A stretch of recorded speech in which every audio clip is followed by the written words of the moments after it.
so today I'm going to switch school colors from my Delta State green and white to my South Alabama red and blue. It was in May of 2023 that I completed my PhD program there.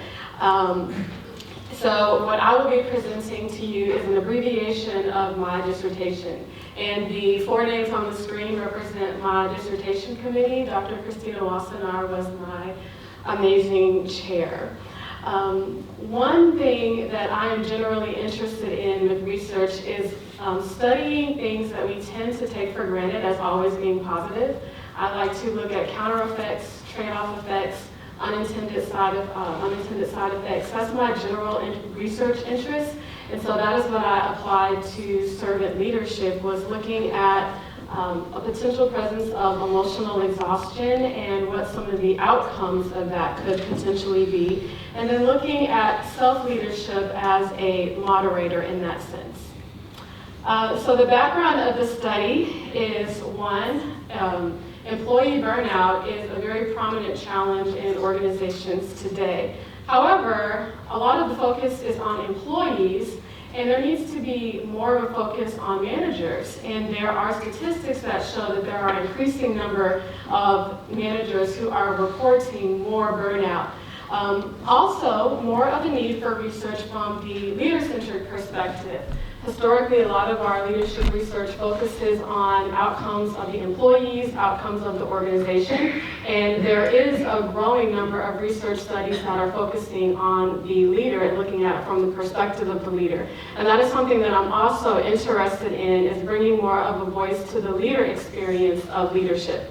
And then also a need to explore the effects of stressful work experiences on the leaders themselves, in addition to looking at the employees. So I had 5 objectives in my dissertation. One of them was to explore servant leadership from a leader-centric perspective. The extant literature does focus on employee and organizational outcomes, and by studying outcomes from both the employee and organizational side and the leader side, it can help us have a more comprehensive approach. My second objective was to look at potential adverse outcomes of servant leadership, and as organizations seek to understand how to better support and how to better retain leaders, it can be beneficial to consider any costs that may be associated with servant leadership, and that can contribute to our knowledge of how unfavorable work experiences can influence a leader's behavior.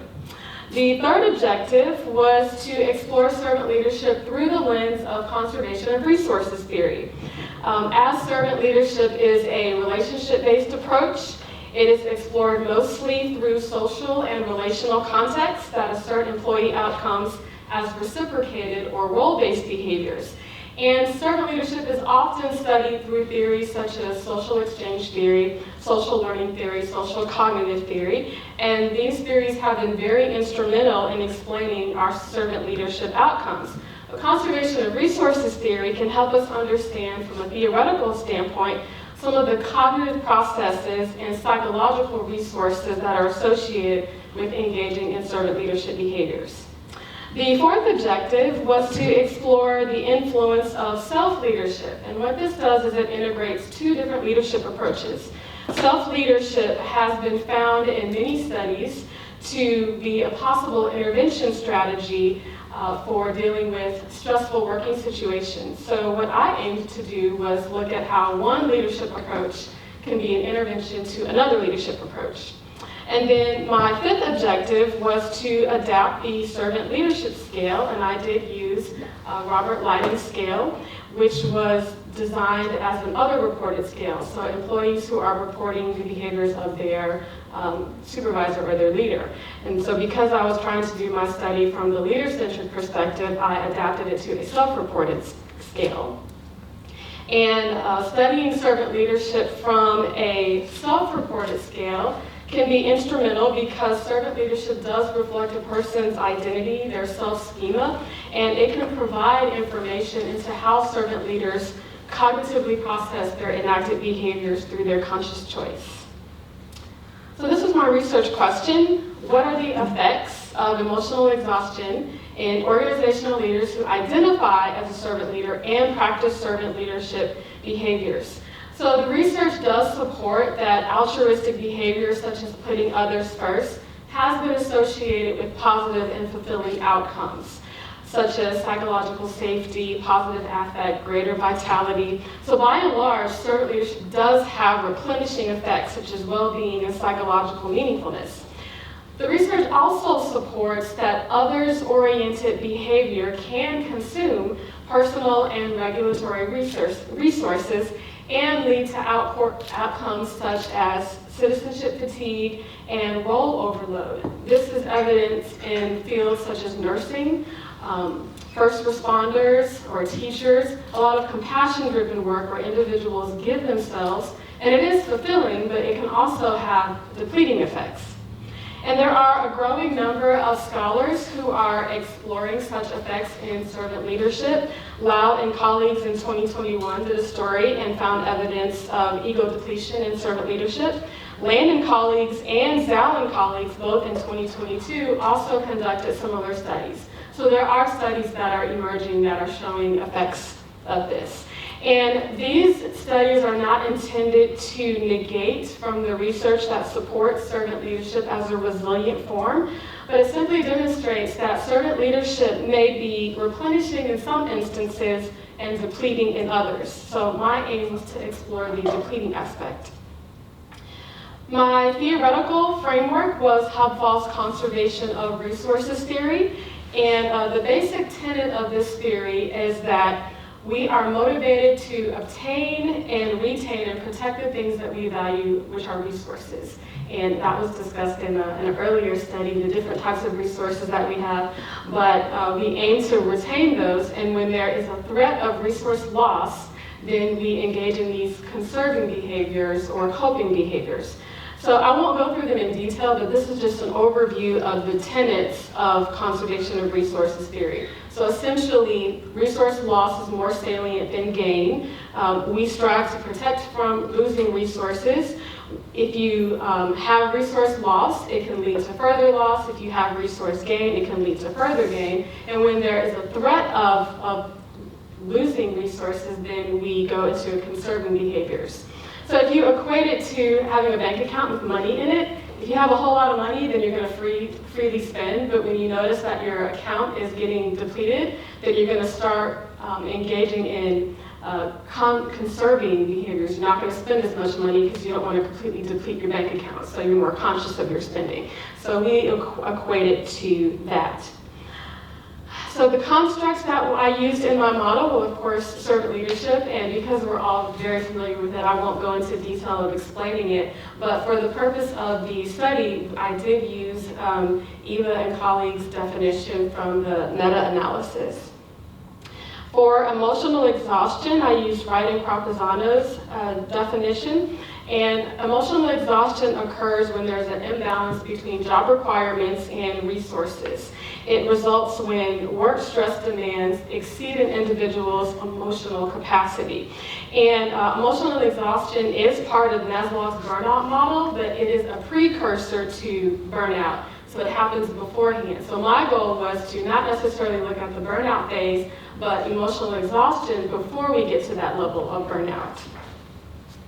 I also looked at my outcomes were work disengagement and work-family conflict. So with work disengagement, I used Afrahi and colleagues' definition, but the conceptualization is based on Kahn's work engagement.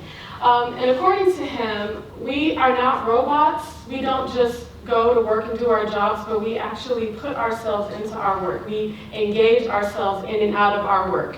And there are rational and unconscious elements of our work that can influence the psychological conditions for engaging and for disengaging.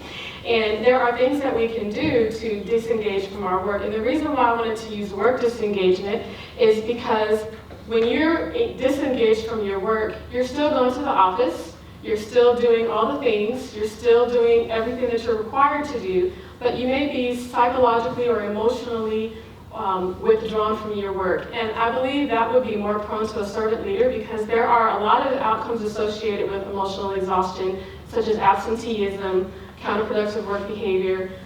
Those outcomes don't really lend to the character of a servant leader, because servant leaders are responsible and they're going to do their duty, so they're still going to do all the work. But if there's some emotional exhaustion, I may be there present doing my work, but I may just be withdrawn. And then my second outcome was work-family conflict. And the premise here is that we employ ourselves across different domains. And these domains are interconnected, and one domain can take away from another domain. So here we're looking at the domains of work, your job, and your family, and how things that happen at work can impact what happens with your family. So if all of my resources are exhausted at the workplace, that takes away from the resources that I have remaining with my family, and vice versa. And of course, there are 3 different types of conflict that are within this model. There's the time-based, meaning that time devoted for one domain is going to take away from others. So if I'm working late in the office, then I don't have time to go to my kid's ball game, or I don't have time to come home for dinner. And then there's the strain-based, which is associated with anxiety and fatigue. And then there's also the behavior-based. The moderator that I had in my model is self-leadership. And this conceptualization was based on the need to understand the self-influence processes. So we're looking at self-regulation, self-motivation, all of the things that we do to motivate and to lead ourselves. And there are prior studies that have established the strategies of self-leadership to be an intervention strategy to stress management. So the goal was to see if self-leadership can help mitigate some of the depleting effects of servant leadership. Okay, so I'm going to go through my model very quickly. My first hypothesis predicted a positive correlation between servant leadership and emotional exhaustion. Subsequently, the relationship between emotional exhaustion and work disengagement would be positive. And there are already studies that support that emotional exhaustion can lead to work disengagement. My second outcome was work-family conflict, a positive relationship between emotional exhaustion and work-family conflict. So we're seeing a mediated effect here. And my moderator came in between servant leadership and emotional exhaustion. So the hypothesis is that servant leaders who are high on self-leadership would be less prone to emotional exhaustion, that self-leadership would weaken that relationship between servant leadership and emotional exhaustion. And my fifth hypothesis was essentially hypothesizing the medial effect. Okay, I did employ control variables. I looked at extroversion, and the reason for that is because there are studies that have established associations between personality variables and components of burnout. So individuals who are high on extroversion tend to have more energy and experience less fatigue than introverts. Also, extroversion relates negatively to emotional exhaustion. So it is plausible that an individual's level of exhaustion of extroversion can influence the extent to which they deplete. So individuals who are very extroverted may be less prone to exhaustion. I also looked at span of control, which is the number of employees that a leader was responsible for. Obviously, having 5 employees may be less straining than having 50 or 100 employees. So I wanted to control for that. I also looked at the type of organization, and my 2 types of organization were your nonprofit and for-profit organizations.